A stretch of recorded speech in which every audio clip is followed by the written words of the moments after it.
Scientist ने एक experiment किया था दो स्लिट्स का यूज करके। इसमें सबसे पहले ये आपको एक सोर्स गिवन है, लाइट सोर्स गिवन है, जो एक मोनोक्रोमेटिक लाइट को यूज कर रहे हैं। यहां पर हम सिंपल मोनोक्रोमेटिक लाइट यूज कर रहे हैं, बिकॉज यहां पर अगर हम प्लेन व्हाइट लाइट यूज करेंगे तो हमको कलर्ड फ्रिंज मिलेंगे यहां पे, और अगर मोनोक्रोमेटिक लाइट यूज करेंगे तो हमें डार्क और bright, that means only the black and white colour fringes ही मिलेंगे। कहीं पे डार्कनेस दिखेगा और कहीं पे ब्राइटनेस दिखेगा। सो लेट अस अज्यूम ये एक मोनोक्रोमेटिक लाइट सोर्स है, इससे एक सिंगल कलर लाइट निकलता है, और ये कलर लाइट यहां पर हम कह सकते हैं ये एक सिंगल स्लिट था। इससे स्ट्राइक करने के बाद here we can say this is given slit S1, this is given slit S2। ये आपको डबल स्लिट गिवन है, ये एक सिंगल स्लिट था जिससे लाइट का डिफ्रैक्शन होता है, और ये डिफ्रैक्शन की वजह से ये लाइट इस पे सेंटर्ड हो जाती है, और फाइनली ये दोनों स्लिट S1 और S2 से डिफ्रैक्शन होने के बाद ये फ्रिंज पैटर्न हमको यहां पे मिल जाता है। इंटरफेरेंस होता है और इंटरफेरेंस का रिजल्ट ये मिलता है। This is the region of the interference.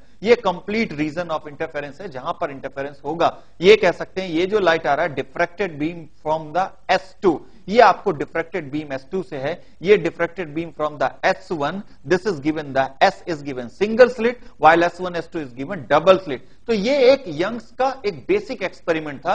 यहां पर आप कह सकते हैं कि एक सिंगल स्लिट यूज किया, उससे लाइट का डिफ्रैक्शन हुआ, और फाइनली फिर से S1 और S2 डबल स्लिट एक्सपेरिमेंट भी उसी में एक्सिक्यूट हो गया, या हम ये कह सकते हैं दोनों स्लिट से फिर से उसका डिफ्रैक्शन हो गया। आइए देखते हैं ये प्रोसेस एक्चुअल में कैसे हो रहा है। यहां पर हमने देखा कि ये आपको मोनोक्रोमेटिक लाइट सोर्स है जिससे एक सिंगल कलर लाइट निकलता है। इसका रिजल्ट है हमें कहीं पे डार्कनेस और कहीं पे ब्राइटनेस मिलता है। वो रीजन हमारा अगर ये रीजन है जिसमें हमें डार्कनेस और brightness both type of fringe we are getting in this region, that means dark as well as bright fringe. तो आइए देखते हैं इसमें एक्चुअल में क्या हो रहा है। यहां पर आप टेक्निकली देख सकते हैं that S1 and S2 these are the two slits. तो अगर लाइट यहां से आता है, ये पाथ अगर R1 ट्रेवल कर रहा है, जो लाइट S2 से आ रहा है वो पाथ R2 ट्रेवल कर रहा है। आप देख सकते हैं क्लियरली कि दोनों में R2 ज्यादा पाथ ट्रेवल होगा, R2 की वैल्यू ज्यादा होगी एज कंपेयर टू R1, और वी कैन से S2 से जो लाइट निकलेगा वो ज्यादा पाथ ट्रेवल करेगा।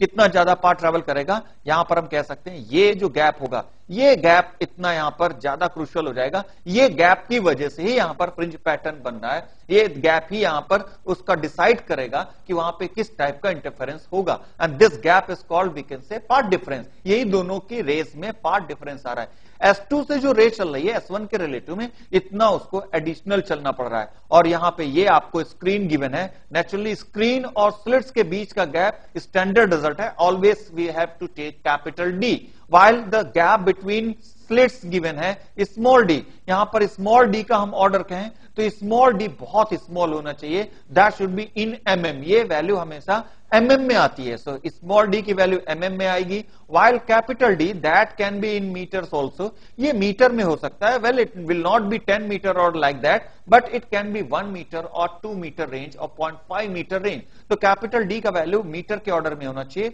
while स्मॉल d का वैल्यू mm मिलीमीटर के ऑर्डर में होना चाहिए। यहां पर हम कह सकते हैं ये P पॉइंट है जहां पर हमको फ्रिंज को देखना है, और ये Y गैप पे, this is given the centre, ये हमारा ओरिजिन है। तो ये ओरिजिन है, सेंटर है, यहां से मैं देखना P पॉइंट पे किस तरह से वो फ्रिंज फॉर्म कर रहा है। तो ये आप देख सकते हैं इसका एक्चुअल में क्या हो रहा था। हमने देखा path difference, if this is given small d and this angle is given theta, because this angle was also theta, ये थीटा था, सो ये भी थीटा हो जाएगा। यहां से आपको ये आ जाता है दैट दिस